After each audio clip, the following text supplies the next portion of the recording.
Hare Krishna, dear devotees. Warmly welcome all of you. Thank you very much for your association.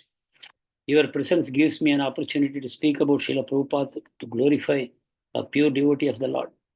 Before we start the class, let us chant our Mangalacharanam prayers.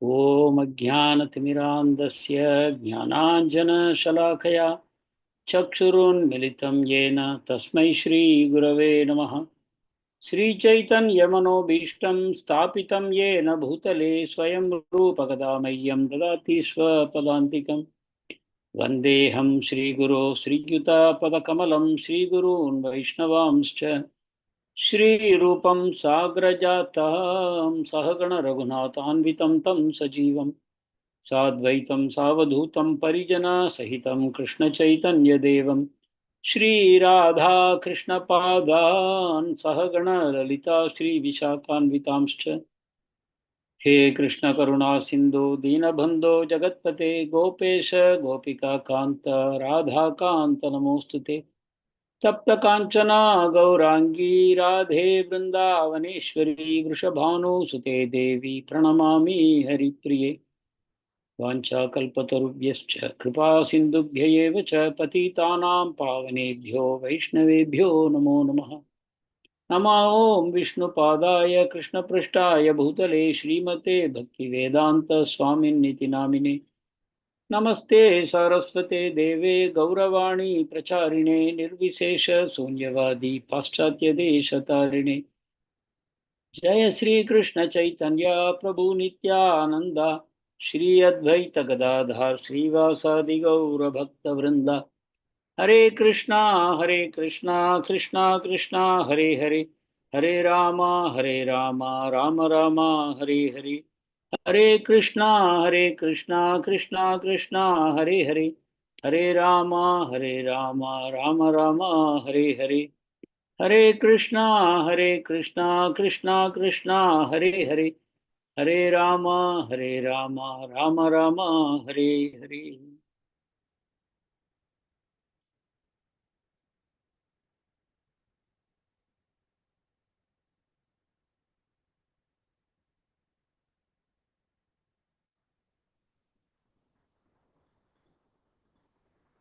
Hare Krishna, devotees, once again, I express my sincere gratitude and warmly welcome you for this session on Srila Prabhupada's Lilamrt. We were talking about how Prabhupada organized the Pandal program in New Delhi on the lines of what was done already successfully in Bombay and Calcutta also. Now it is coming to New Delhi. Prabhupada's disciples have already become expert in organizing such programs. Not only that, Prabhupada had become so famous, especially in Delhi, Vrindavan area, that the mayor of Delhi, he came to receive Prabhupada at the airport, and he himself introduced Srila Prabhupada to the audience in the Pandal program.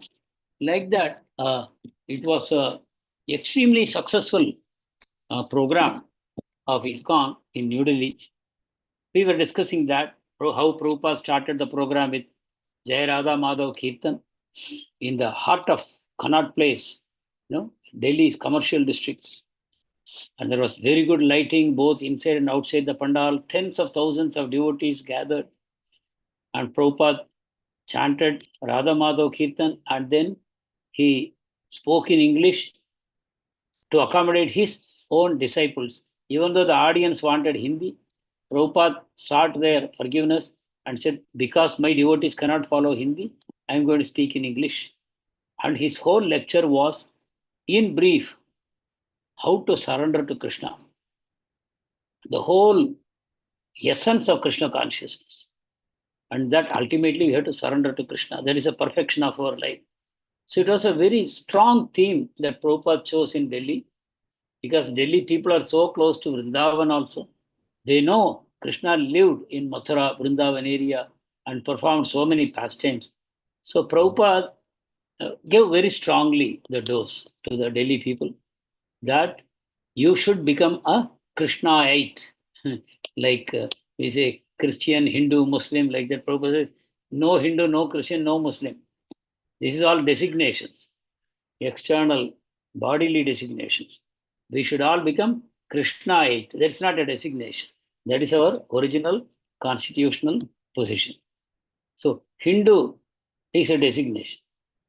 Krishnaite, it's not a designation. It is our original constitutional position. So Prabhupada told, please become all of you Krishnaites. You don't need a church or a mosque or a temple, nothing. You can simply sit at home and you can chant Hare Krishna. That's all. We are not asking you to give us donations. See, Prabhupada's amazing compassion. Prabhupada doesn't say, I have started a movement, all of you should give donations. No. Prabhupada is saying, please, all of you chant. I'm not asking you for anything. Just chant Hare Krishna. And don't work hard like a donkey. Prabhupada is telling. Our human form is not meant to work hard like a donkey. Prabhupada condemns. And he says, you should know the self. That is more important. To know the self, you don't have to work so hard.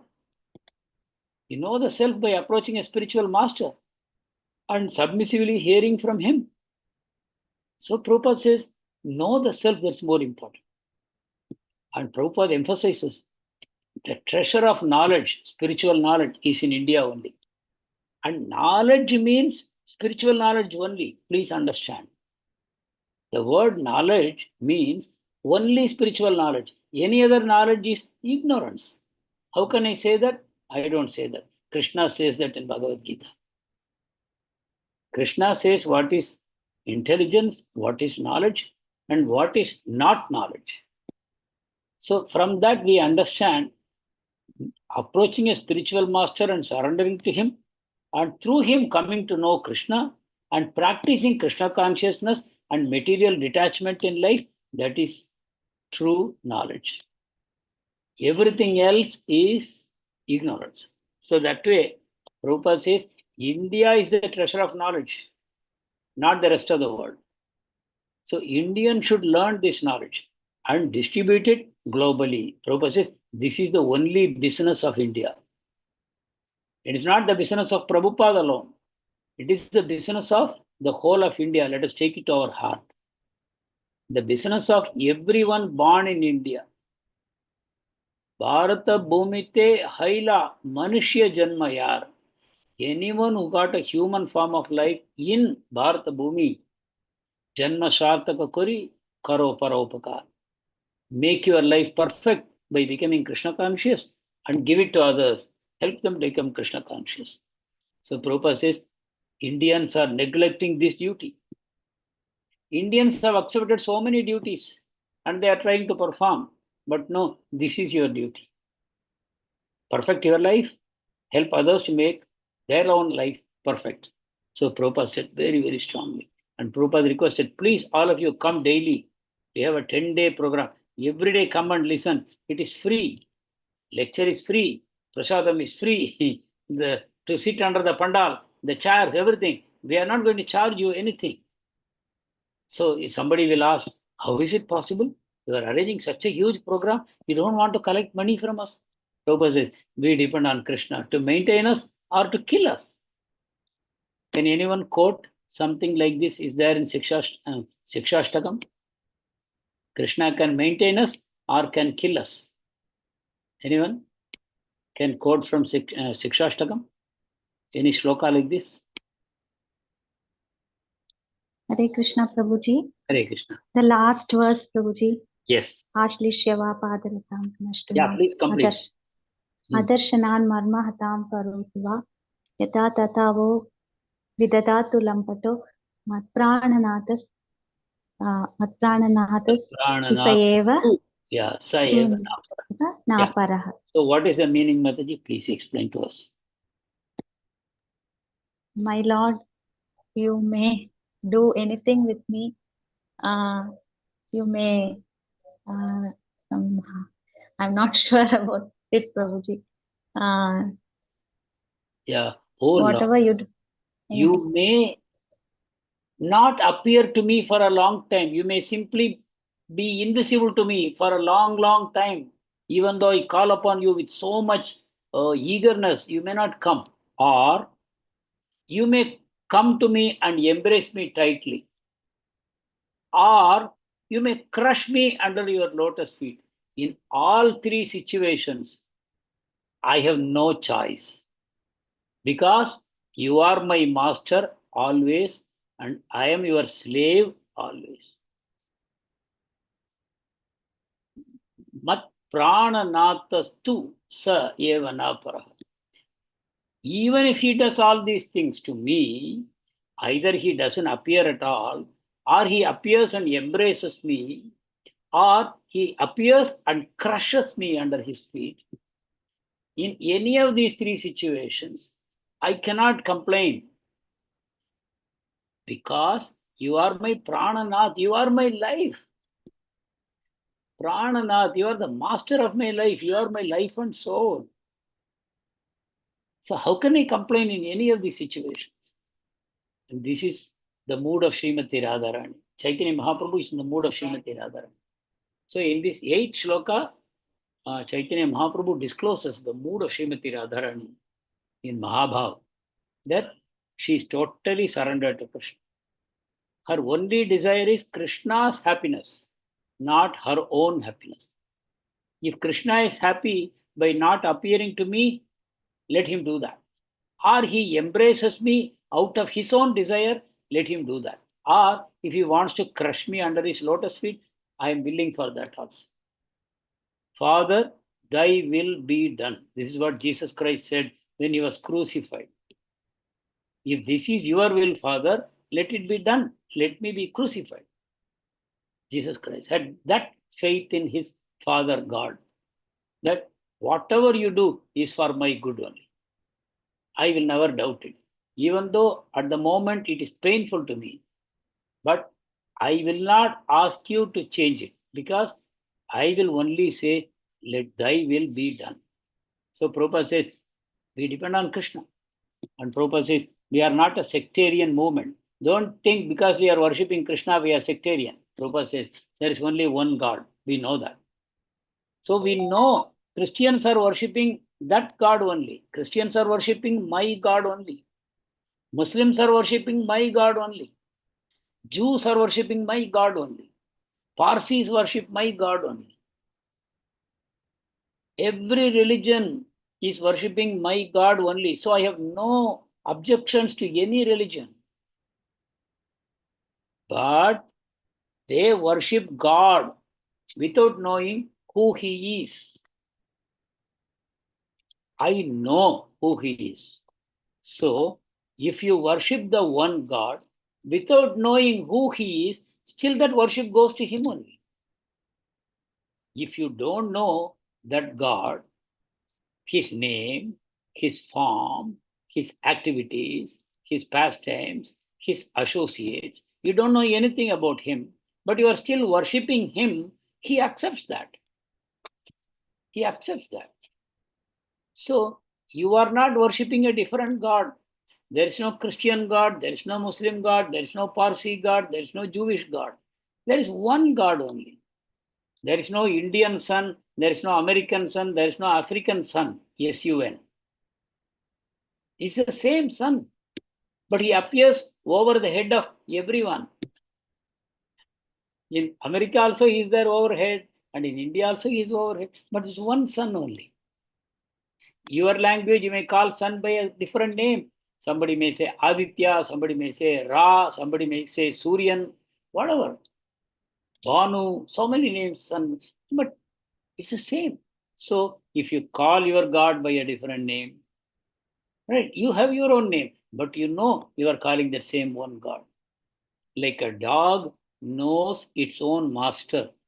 If he comes in any disguise, if the master comes like a beggar or the master comes in a very nice three-piece suit, either case, dog will identify. The dog will not get carried away by the dress. Dog has no attachment to the dress. Dog is attached to the person inside. Same way, Prabhupada says, I know who is God. I know everyone is worshipping Him only. I have nothing against them. I have only come to tell them, you don't know about God, let me teach you, because when you know more about God, you can love Him more. You are now worshipping a God, You don't know his name, you don't know his form, you don't know where he's live, you don't know his likes and dislikes. You don't know anything about him, but you are still trying to worship him. It is good. But I can give you more information about God. You worship him like that. So we are not sectarian, even though people say we are sectarian. But we are not sectarian because we know God.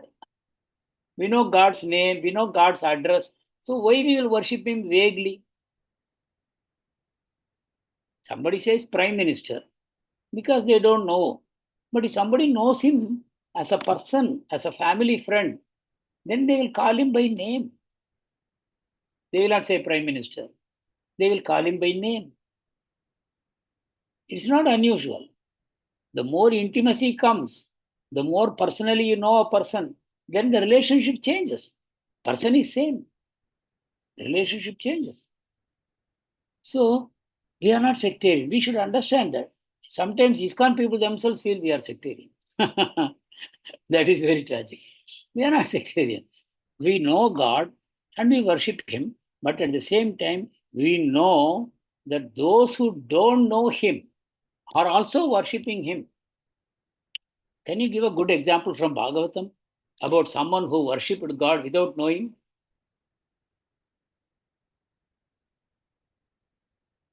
Hare Krishna. From Srimad Bhagavatam. Hare Krishna Prabhuji, is it Atri Muni Prabhuji?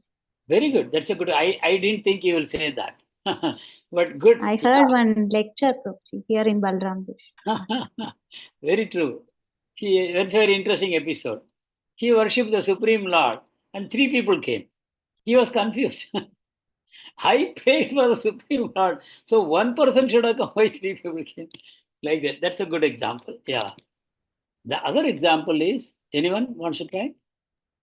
I'm not sure, Prabhuji. Is it Mrigari Prabhuji, Narada Muni? He was not having any knowledge. No, Prabhuji, is that? No, but Narada Muni gave him the knowledge. He gave him the name. Narada Muni gave the name of God to worship. The example is Gajendra. Gajendra, he was caught in the mouth of the crocodile and he offered prayers. How an elephant can offer prayers? Because in his previous birth, he was Indradimna Maharaj. By an offense to Agastya Muni, he was cursed to become an elephant. But by the mercy of the Lord, in this hour of danger, he remembered. But he remembered only so much that he prayed to the Supreme Being who creates, maintains, destroys everything, maintainer of spiritual world, maintainer of material. Like that he prays. The only one, he has no equal or no superior. Like that he worships. You are the maintainer of everyone. Like, Adi Purusham, he worships like that. But he doesn't know who he is. But all the other devatas understood whatever he is telling doesn't apply to us. So they did not go. He was praying to the Supreme Person. So none of the devatas went. Brahma or Shiva or Indra or Chandra, Vayu, nobody went to his rescue. And he was praying to the Supreme One. So they all realized we are not the Supreme One. Then ultimately Lord Hari appeared. And he said him. So the prayer was not made to Lord Hari. But still Lord Hari came because he knows. When you call the Supreme Lord, you are calling him. So that way, the Lord knows. Even if you don't know his name, but if you are worshipping that one supreme being, then he accepts your prayers. So Prabhupada is helping them, these people who are worshipping God without knowing him. Prabhupada is helping to know God. His name, form, activities, qualities, what does he look like, what are his likes, everything he's teaching and helping them. He gives the yuga dharma. He describes the how to do the chanting and what benefits you will get. What is lacking in all the religions, he's supplying that. Other religions are incomplete without this knowledge. So Prabhupada is giving that knowledge. So it's not sectarian, even though others will not agree. But we should know we are not sectarian. We should not entertain any such thoughts in our mind that we are anti-Christian or anti-Muslim or anti-Jew. We are not. We are pro-Jivatma. Yeah, all Jivas, not only human, but also animals, birds, reptiles, everything. We are a universal movement. We are not a sectarian movement. Prabhupada says that. And we preach, Prabhupada, in that class, because it's a Delhi and Vrindavan next door. So Prabhupada says, we preach one word, that is Krishna, one God. Then one scripture, Bhagavad Gita, one mantra, Hare Krishna Mahamantra.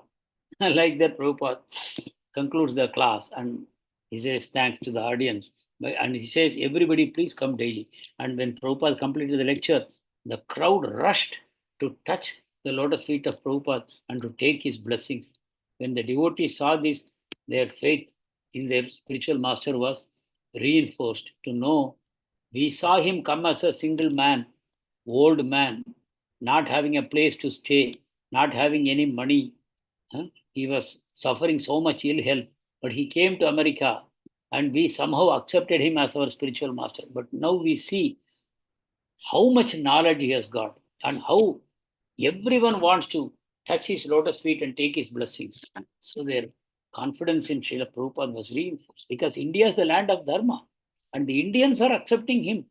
So as a Westerner, their faith became reinforced. So next 10 days, Srila Prabhupada spoke about Dharma, religion and Dharma. Prabhupada spoke about religion and Dharma. How religion is defined in the dictionary as a kind of faith. Prabhupada says that's not the correct definition. Dharma means it's not some kind of a faith. It's a law. It's a fact. It is a science. So Prabhupada says it is a topmost yoga system to understand your relationship with God and to execute that relationship. That is scientific, authorized, and supported by scriptures. And Prabhupada says, I can show you the proof in front of you. Look at all these boys and girls, how they have been transformed. So like this, we are giving everyone the chance to make this life successful by becoming devotee of Krishna, by becoming a lover of Krishna. Whatever you love in this world, you will lose it. Your own body you will lose. So everyone is a failure when they die in this world, except a Krishna conscious person. Because Krishna is eternal, soul is eternal, the relationship is eternal. So the only way to success is to become a Krishna conscious person. So Prabhupada says, religion does not mean some faith. It is the constitutional position of every one of us. So dictionary definition is wrong. The purpose of religion is to connect you to God, who is real, and you are real as a soul, and your relationship is permanent. It cannot be changed like faith. It's a law of God. So surrendering to the lotus feet of Krishna is the dharma. And you should approach him without any ulterior motive. Like this, Prabhupada spoke. And then Prabhupada said, why don't you surrender immediately? Be intelligent people. See how just if Prabhupada is having a 10-day Mandal program, but right away Prabhupada is telling, surrender now. Be intelligent. Real religion means surrender completely to God. Why you want to wait for many births? Someday you have to surrender. Bahunam janmanam ante jnanavan ma prapadyate. Prapadya means surrender. After many, many lifetimes, jnanavan mam prapadyate. So why you want to wait? You surrender now. Take to Krishna consciousness. You will be happy. So Prabhupada spoke very strongly. And he pointed out their great mistake and urged them to rectify. What is a great mistake? Can anyone, on the basis of today's class, can you tell what is the great mistake of Indians and how to rectify?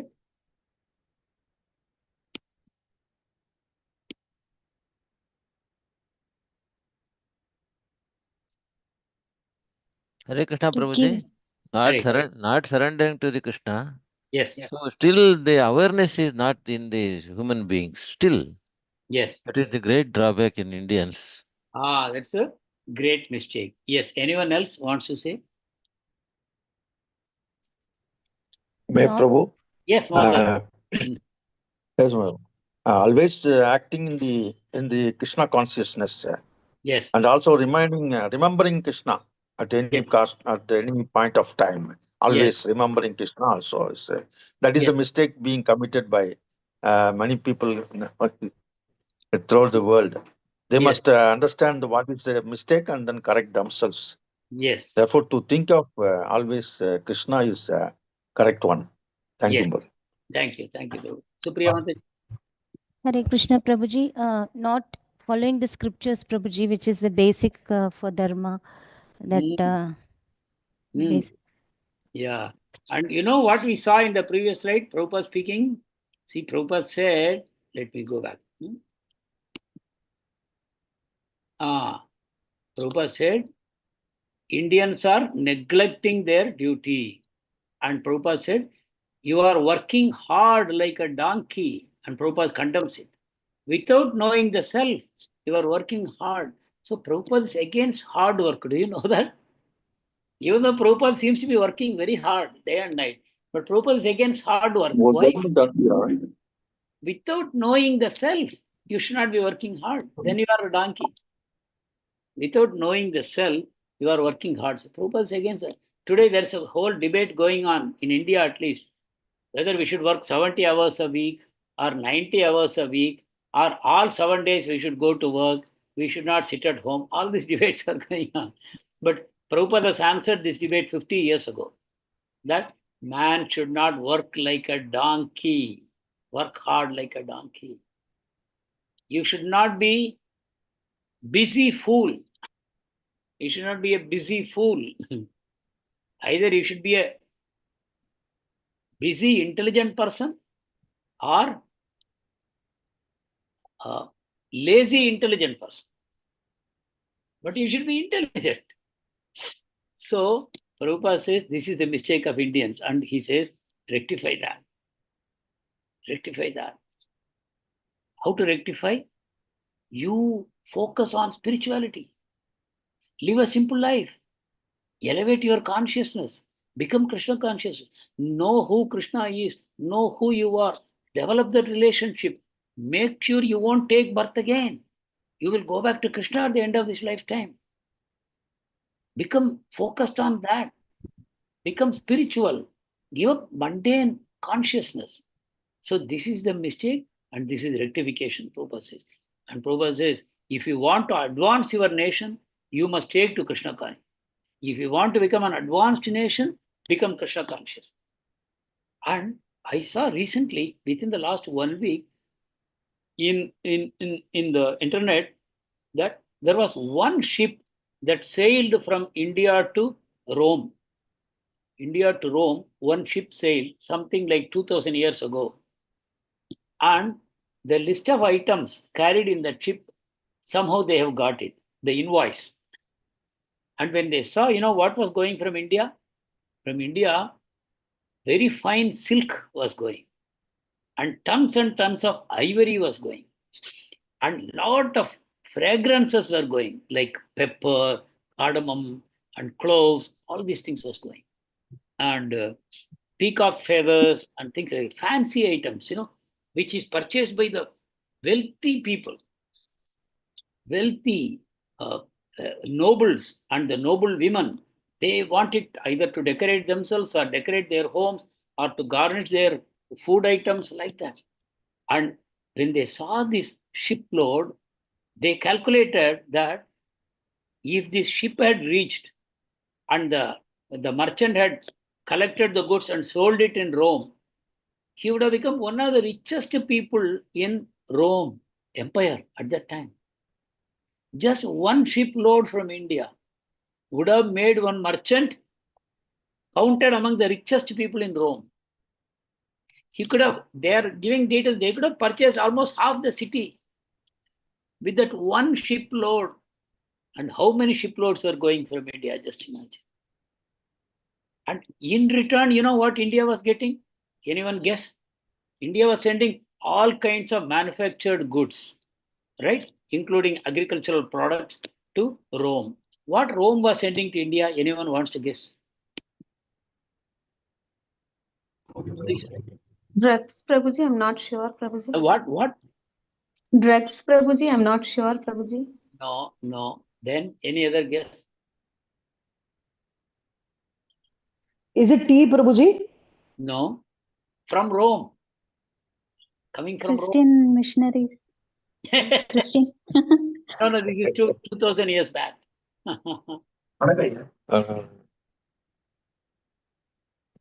Okay, let me tell you. India was getting gold bars. They have nothing to sell to India, please understand. India wants nothing from them. So they are sending gold and silver. That's what they were sending. So India is sending manufactured goods and they were sending gold and silver to India to purchase these things. So is there any wonder India was very wealthy in those days? Very, very wealthy India. And even today they say 10% of the world's gold stock is in India, not because of a modern Jawaharlal Nehru or the subsequent prime ministers and all. It is because many thousands of years ago, India got all this gold from outside by exporting various items outside India. So India was not only spiritually advanced, it was materially advanced. Please understand that. India was unimaginably wealthy.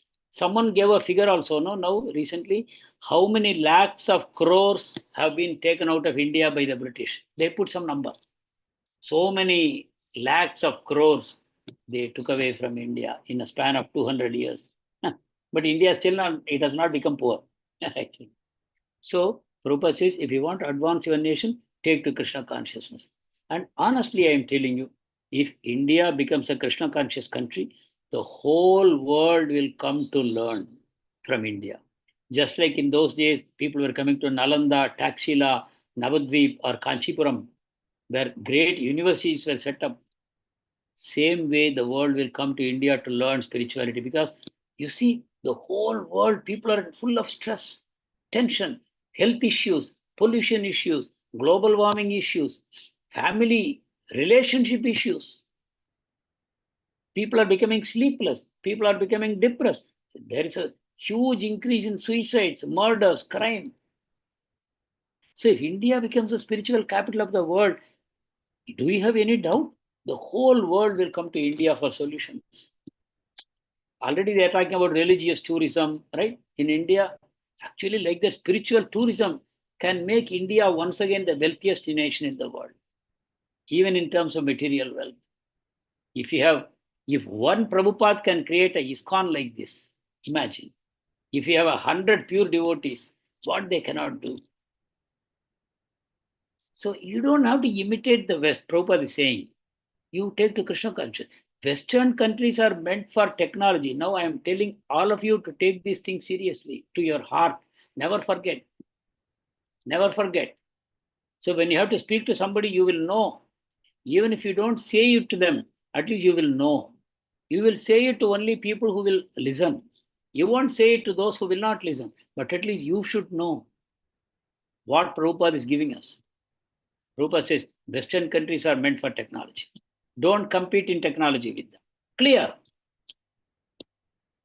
Prabhupada says this in 1971. We are in 2026, 24, we still don't know. Prabhupada says clearly, don't compete there.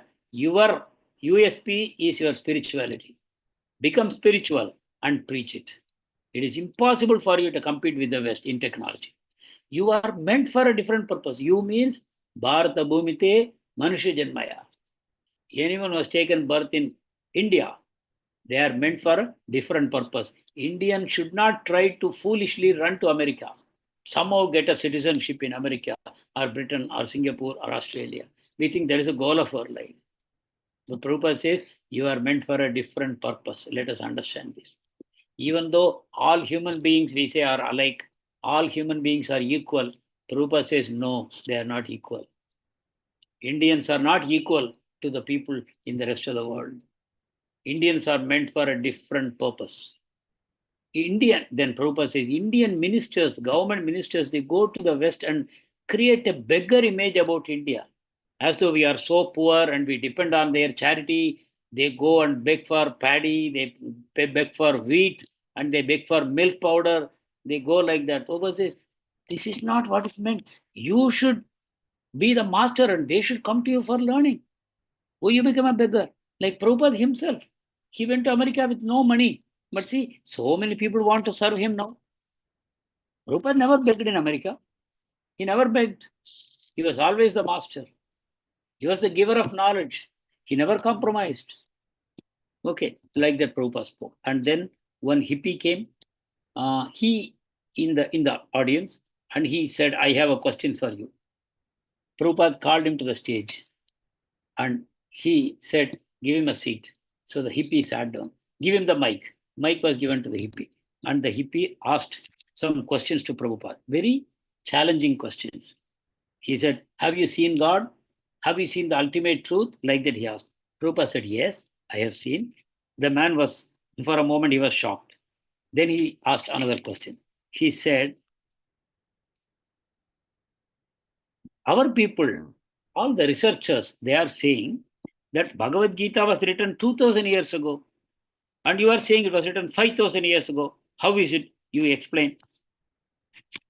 And Prabhupada asked him, do you know how to understand Bhagavad Gita?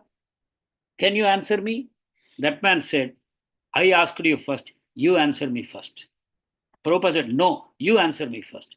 Like that, a big argument started right there on the stage between the hippie and Srila Prabhupada.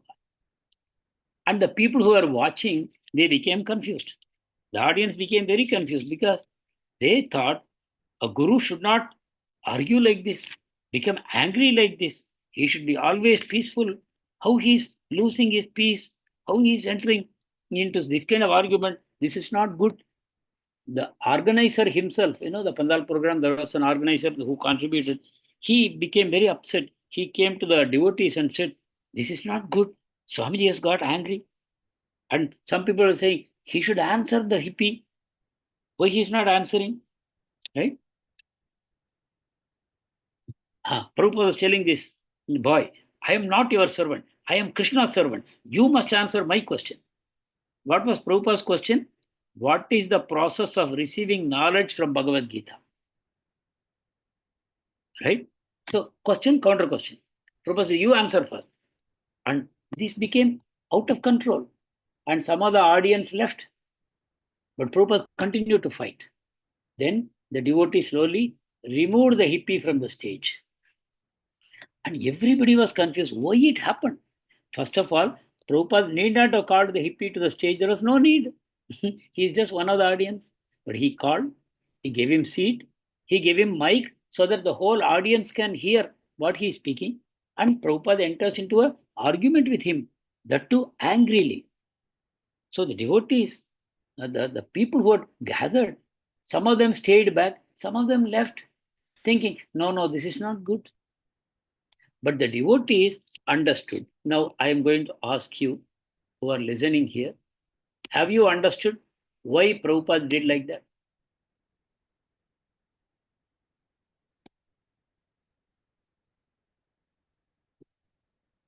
What is your understanding? Should Prabhupada have done that? Should he not have done that? Why did he do that? Hare Krishna, Prabhuji.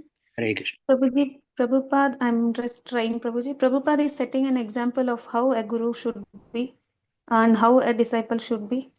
Tadvidhi pranipatena pariprashnena sevaya upadekshyanti te gnanam gnaninastattvadarshinaha. So he's setting the example and giving the practical class. Hare Krishna. Very good. Very good. Hare Krishna. Anyone else wants to add? Say something? Hare Krishna, Prabhuji. Hare Krishna. Vaishnavas usually they apply violence wherever required Very good. to safeguard the scriptures and Krishna's instructions, Prabhuji. Yes. That's why Prabhupada did that. Very good. Very good. Both the answers are very good. So this is the point. See, Prabhupada doesn't really care in the sense he is not here to make an impression for his own benefit, but he has to come to teach the truth. So he wants to teach the audience, especially his own disciples, that one should not compromise on the philosophy. One should not hesitate to become angry when there is a need. Prabhupada clearly showed, Prabhupada asked this hippie, do you know how to receive the knowledge of Bhagavad Gita? Clearly, as you said, Tadvidhi Pranipatena Pariprashnena Sevaya. And this hippie is not in that mood. He is in a challenging mood. Even though he has been listening to Prabhupada's classes, but his mind is not in that frame of mind. He is challenging. So Prabhupada wants to teach that lesson. So Prabhupada becomes angry. He is not angry. He is feigning anger to give a lesson to everyone. So some of Prabhupada's disciples very nicely comment about it. Bhavanand Prabhu, Giriraj Prabhu, Yadubar Prabhu, Tejas Prabhu, they all are giving comments. I'm just picking up here and there, I'm telling you. Tejas says, at the end of the whole incident, Prabhupada told us, just as the gopis were lusty for Krishna, gopis out of lust, they got Krishna. There is a nice shloka by Narada Muni. He speaks to Yudhishthira Maharaj, how just by becoming focused on Krishna, anyone can gain, Krishna's mercy. And how gopis got? They became lusty for Krishna. And Arjuna would get angry for Krishna. So Prabhupada said, it is not bad that a devotee becomes angry for Krishna. So this is an important lesson. The devotee is not non-violent person. Where there is a need to protect the philosophy, where there is a need to protect the Guru or Krishna, they can become angry. So, but many people in the crowd did not understand this point. Prabhupada did not care. Prabhupada has made his point. Prabhupada has taught his lesson. And whoever has the right mood, they will understand. Okay. And a devotee is not impersonal. Impersonal philosopher, he may remain very peaceful, right? If you challenge him, if you ask any questions very irreverently, they will remain peaceful because they have nothing to lose. They are impersonalists. They are Mayavadis. They have nothing to defend. But here, we are defending our Krishna. We are handing our Krishna conscious philosophy. A devotee becomes angry. So, Prabhupada used the entire incident to illustrate the process of understanding Bhagavad Gita. Until you have the right mood, you will not get Bhagavad Gita at all. You may develop pride that I have understood Gita. If you are an intelligent person and if you read Gita, you will understand something and you will think, I have understood Gita. But actually, you would have completely misunderstood. The starting point is humility and approaching a spiritual master with full faith that he knows the answer. I lack the ability to understand, but he knows and he can give it to me if I am patient with him, if I humbly serve him and in a submissive mood, I inquire from him. So this is what Prabhupada taught in that class. Okay, very nice. Then I am happy with the answers what he gave. This is exactly how we should think. We should not become also confused why Prabhupada did that. Actually, it's not good. Organizing such a big meeting and ultimately getting a bad name. So Prabhupada is a Vaikuntha man. He knows exactly what he's doing. And then Prabhupada had a conversation with the Canadian High Commissioner during this Pandal program. So he said, his name is James George. He said, you have attracted so many Canadians and Americans. Prabhupada says, I have not attracted them. Krishna has attracted them. George says, true. Prabhupada says, Krishna is all attractive. I am simply presenting the means of being attracted to him. That is my business. It is similar to the way a magnet attracts iron.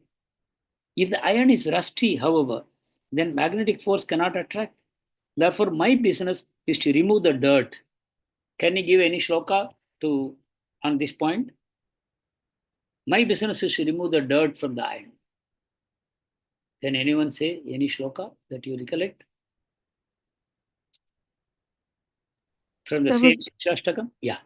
Chetodarpanamarjanam bhavanam. Exactly. Prabhupada says that. This process is Chetodarpanamarjanam, cleansing of the heart. So Prabhupada says, at the present moment, every one of us is in a consciousness of thinking, I am this body. Because you were born in Canada, you think Canadian, some people think Indian, some people think American. None of us are American, Canadian, Indian. We are living entities. Then George says, very interesting, George says, I have no problem following all of that. Because he has seen in Canada how so many young boys and girls are taking to Krishna consciousness. So he has already studied. So he says, I have no problem. How though is this change of consciousness to be brought about in the West? He said, but how you will change the consciousness of the Western people? I somehow understand your philosophy. I believe that. But how you will teach it? Then George himself says, but I understand this is your mission, to give this consciousness. Prabhupada says, there is no question of East and West. It is philosophy, it is science. Just like in mathematics, 2 plus 2 is 4. This is fact. This is not some theory. So the first knowledge that must be understood by human society is that we are not these bodies. If you listen to 1,000 lectures of Prabhupada, your eyes will start pouring tears like a waterfall. You know why? Prabhupada never tires of speaking this one point only. Prabhupada knows so much. He knows Bhagavad Gita, he knows Bhagavatam, he knows Chaitanya Charitamrita, he knows every teaching of Srila Prabhupada. He has come from Vaikuntha. And the very first lesson of Bhagavad Gita is Dehinosminitade. You are not the body, you are spirit soul. But Prabhupada went on repeating throughout his life that you are not the body. That one point, if we understand, we make a major step forward in spiritual consciousness. Prabhupada says, first you should understand you are not the body. It is very common knowledge. From this point, our spiritual knowledge can advance. So all of us devotees, we should also take it from here that we should be always careful to remember, to remind ourselves, we are not this body. We are eternal servants of Krishna. That means the soul is eternally the servant of Krishna. This body is just an instrument given to us. So if we do not know what spirit is, then what is the question of advancing in spiritual knowledge? He says spiritual knowledge without knowing spirit. Then George was very much appreciative of what Prabhupada said. And then he spoke to the audience in the Delhi Pandal program. He said, for many years I've been trying to meet this Swami and see what he's doing, because I have seen how he's affecting the lives of so many young people in America and Canada, the whole of North America. And today I am happy to be here by invitation and happy to meet Swamiji. Just as he said in the meeting, I can see that something is really happening across the world. Something is really happening. What is that? Whether he is doing it or it is being done through him. See, George, he's a Christian man. See how he's speaking. Whether he is doing it or it is being done through him by God. As he said, it is beside the point. But there is something happening. And everyone who has any doubt, they should come here. You see, such a big crowd has gathered to hear him. And not only that, it is not only happening in Delhi, it is happening in Toronto, Cleveland, Los Angeles, New York, and all sorts of places. What is it? I don't know. How he will answer that question. For me, at a deeper level, what is happening is the awakening of a surge. Anyone wants to say something? Do you understand this last comment? What George is saying, this last comment, could you understand? Hare Krishna Prabhuji, could you please repeat it, Prabhuji? Yeah. So he's saying, George is saying, something is happening throughout the world. What is it which is happening? I don't know how Prabhupada will answer this question. But in my own mind, when I think deeply, what is happening is the awakening of a search. Yes, that's what he said. Anyone? Understood or not understood? Yes, Prabhuji, understood. Like, I don't know how to put it in words, Prabhuji. Like, Krishna is someone's substance of the whole everything, Prabhuji. Like, even in an atom, he's there, and when we see in a large amount, he's also there. So maybe that is what George is saying, his final comment is, what is happening is the awakening of a search. What do you understand by that? What does it remind you of? something that future, what is going to happen. So he he has felt that, Prabhuji, what is going to happen in the future. Okay. Is it that, Prabhuji? Like, No. He's saying it's already happening. He says it's already happening. Throughout the world, it is happening. I am amazed. He says, revolution on the soul platform. God, Prabhuji. awakening of a search. That's what he says. How do you understand this? So, Hare Krishna, Prabhuji. So maybe there's a dormant search in everyone to connect with the Supreme. That maybe the Jivatma is always yearning, it's hankering, but it's been dormant. And because of Prabhupada's movements, or because of the chanting, or other things that he has set forth, that dormant search is becoming active. The search for? The search to be reconnected with the Supreme, the search for the ultimate Bhagavan, or they say, no, Prabhuji, the hankering of the soul. Yeah. So when you see Brahma Sutra, which is written by Vyasadeva, as the essence of all the Vedas and Upanishads, he wrote Brahma Sutra. Concise, precise, small document called Brahma Sutra. And you know how it opens? Any one of you, have you heard how Brahma Sutra opens? Hare Krishna Prabhuji, Ishvaraha, Paramaha, Krishnaha. That is Brahma Samhita. Brahma Samhita, okay. And this is Brahma Sutra or Vedanta Sutra. It has two names. Vedanta Sutra or Brahma Sutra. It starts Atato Brahma Jignasa. Atato Brahma Jignasa. You know, as Brahmins, we do something called Brahma Yajna whenever there is a, Amavasya. Along with Shraddha, there is this Brahma Sutra. Brahma Yajna is done. In this Brahma Yajna, they read the first line from several scriptures. One of them is Brahma Sutra, and we always say Atato Brahma Jignasa. That is so. So this is the first line of Brahma Sutra, and what it says is the meaning of Atato Brahma Jignasa is, now that we have got a human form of life, let us inquire into the nature of the supreme absolute truth. That means let us start looking for the ultimate truth. What is it? This world is constantly changing. This body is constantly changing. Our experiences constantly changing. People are coming and going, taking birth, dying. Nothing seems to be permanent. So what is permanent here? What is the ultimate truth? Means what is the unchanging truth? Everything around us is changing. But what is the unchanging reality which is underlying everything? That is Brahma Jignasa. So Brahma Sutra also starts with a search only. Search. Atato Brahma Jignasa. Jignasa means questioning, asking, trying to find answers. Jignasa means asking questions. The answer, how it comes, if you see Bhagavatam, how it starts, Janmadhyaseta Anvaya Vidartaschartyeshu Vignaswarat. It is the expansion of this Brahma Jignasa.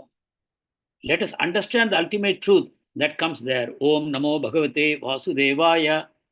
Janmadhyaseta Anvaya Vidartaschartyeshu Vignaswarat. Like that it goes. It explains this answer to this Atato Brahma Jignasa. So that is what George is telling without understanding it. What George is saying, people are now beginning the search. That means till now, people were not even searching. They did not know what to search for. So the search was not there. People were simply enjoying sense gratification and trying to acquire the means for sense gratification. But they were not knowing what is the purpose of life. So this is the greatest credit to Prabhupada. Now let you and I let us understand. It is not even the giving of Krishna consciousness, but more fundamentally, Prabhupada awakened a search in the hearts of people across the globe for the first time. Till now, everybody was seeing how to increase sense gratification, how to increase more and more objects of sense pleasures, how to increase the GDP of the country, how to become wealthy, how to make everybody come out of poverty, how to give material knowledge to everyone, how to reduce pollution, how to reduce global warming. These are the search. The search for the supreme absolute truth awakened by Prabhupada. And that's what George is saying. Now, please understand, the search is important. When the search comes, the answer will come. The answer will come. But the search should come from the heart. Otherwise, most of us will be busy in our day-to-day life only. We will never ask this question. We will never ask. This question is never important in our mind. Are you getting the point? We will be always asking questions like, where is food? Where is my daily bread? Where is a car? Whether I can buy a car? Where I can buy a house? How I can get more money? How I can get a good job? How to get promotion? This should be our questions. This should be our search. But now a new search is awakening. That's what, so George just put the finger on the point. Exactly as defined. He says, thanks to Prabhupada, I see across the world, whether it is Delhi or New York or Los Angeles or Sydney or Toronto, the search is awakening. That is a point. Please understand. They're very important. You know, sleeping man, you have to shake. Supposing a man is drugged and he's completely sleeping, almost in a coma, you have to wake him up, shake, shake, shake, shake, shake. How much you have to try and wake him up? So the people of Kali Yuga are in a deep slumber, like intoxicated by Mahamaya. They are in a slumber. And Prabhupada is shaking, waking us up. Jiva Jago, wake up, sleeping soul. Like that. So that is the credit that the High Commissioner of Canada is giving to Prabhupada. Okay. So in the Spandal program, 7 lakh people had attended in this 10 days program. And then after the program was over, Prabhupada took a short excursion to Vrindavan along with his devotees. They went in a bus and in a car. Prabhupada was in the car. Other disciples were in the bus. And there was a breakdown of the vehicle. Then Prabhupada got into the bus. So all of them traveled together in the bus. And disciples have a very pleasant memory of that time. Prabhupada was very close to them in those days, like part of a family. Everybody knew everybody else. And Prabhupada was like the head of the family. Even though it's a spiritual movement, everybody had reverence to him. But Prabhupada was very accessible, approachable. They can talk to Prabhupada anything under the sun. So like that, they traveled together. They had breakfast in Vrindavan. Vrindavan, you know, is Prabhupada's home. Vrindavan is Prabhupada's home. Prabhupada stayed in Radha Damodar temple. And even otherwise, Vrindavan is his home. So they went and stayed in one devotee's house. Then Prabhupada had one more purpose of visiting, not just a pilgrimage, but he also wanted to buy land for ISKCON. Prabhupada has already bought land for ISKCON in Mayapur. Now, he wants in Vrindavan also. Mayapur project is going to cost millions of dollars. But he's already opening one more project in Vrindavan. He's looking. And Prabhupada has come as the ambassador of Vrindavan to the West. Please understand how Prabhupada went to the West as an ambassador of Vrindavan. He carried Bhagavatam, which is nothing but Vrindavan, with him. And he has made Vrindavan so popular across the globe. So when Prabhupada came to Vrindavan, the whole town came to receive him very lovingly. They all came. They gave a rousing reception. And they spoke very glorifyingly about Srila Prabhupada, that you are such a Mahatma. You have taken Vrindavan to the whole world. Now you have brought the people from across the world to visit here to Vrindavan. You are really a great soul. Like that. Because the lack of time, I'm not reading. So many people spoke very glorifyingly about Srila Prabhupada. So there was such a nice reception. So some of the words I will read. For many years, you stayed in Radha Damodar temple and worshipped Srimati Radharani in a meditative mood, and thus you have now the transcendental vision to deliver the entire world. As proof, we can see these foreign devotees before us, and we feel proud to see how you have transformed them into such pure devotees. You are a great preacher of Vedic culture. Formerly, a great many Swamis went to foreign countries, but now you have wonderfully preached the Sankirtan movement and the sublime philosophy of Bhakti cult in Western countries. And that is the only means for giving peace and prosperity. Like that, they go on eulogizing Srila Prabhupada. And then Prabhupada gave a reply to all these people saying, please don't see me as a Hindu. We are neither Hindu nor Christian nor Muslim, nor Jew nor anything. not Brahmana, Kshatriya, Vaishya, Sudra. We are all, these are all designations. These are all designations. We should not consider Krishna as Hindu or Indian. Krishna is for everyone. These foreigners are taking to Krishna consciousness by understanding that Krishna is for everyone. They are not accepting these principles like a Hindu or Muslim or Christian. They see Krishna as God of the world, God of the universe. So not God of one religion or one nation. So please understand this. So you have to also come out of designations of religion, etc. Right? Religion, after all, it comes by birth. I am born in Hindu family, so I call myself Hindu. Or born in India, I call myself Indian. But all this is upadhi, designation. And Krishna conscious means coming out of upadhis. Sarva upadhi vinirmuktam. This is Krishna consciousness. So then only you can take to Krishna consciousness. Like the Prabhupada spoke, and Prabhupada said, please support us and please support these foreigner people. Please accept them as sadhus. Please accept them as Vaishnavas. Don't look down upon them, because once a person becomes a Vaishnava, he is beyond a Brahmana. He is beyond the Varnas and beyond the Ashramas. They think of themselves as eternal servants of Lord Krishna. They have not come to you as Americans or Canadians or Australians, but they have come as eternal servants. They have given up all their designations, like that Prabhupada spoke to them. And after that, Prabhupada was looking for a land, and Prabhupada was able to get a land. One Mr. Yes, a resident, he offered a plot of land to Srila Prabhupada, saying, we always wanted to use it for a religious purpose, for a worthy religious purpose. And if you will build a Krishna temple here, we will happily give it to you. Prabhupada immediately smiled, thinking of Krishna's reciprocation. And he said, yes, we will take your land. Even though many people came forward to offer land, Prabhupada did not take those offers seriously, because he knew who is serious, who is not serious. When this man offered, Prabhupada took it seriously. Similarly, when it came to the Goswamis of Vrindavan, Goswami means they are the Pandits, the Brahmanas of Vrindavan, who are in charge of the temples. Goswami, all the temples of Vrindavan, they were managed by Goswamis in Parampara system. My father Goswami, my grandfather Goswami, like that. By Parampara, by seminal connection, they become Goswami. But we know Goswami means one who has conquered the senses. That is not by birth.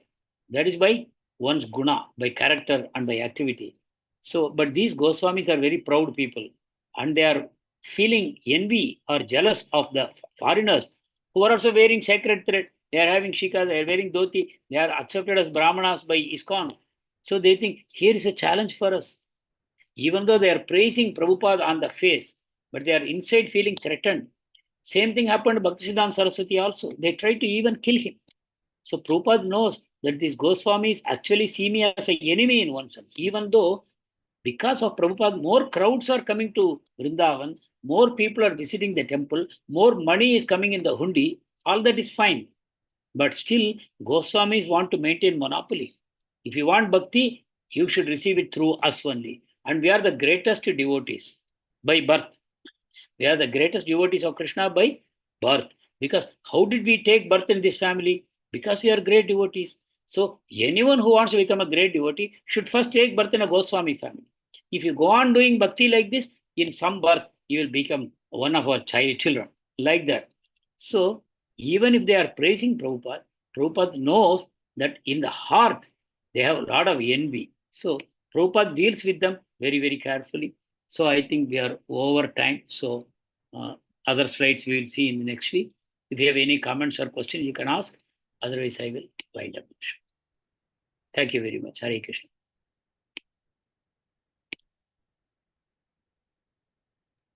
Any Thank questions? you. Yes. Hare Krishna. So Thank you so much, Prabhuji. It was very useful, especially for the younger generation. They should know, Prabhuji, how Prabhupada did for ISKCON and how so many temples have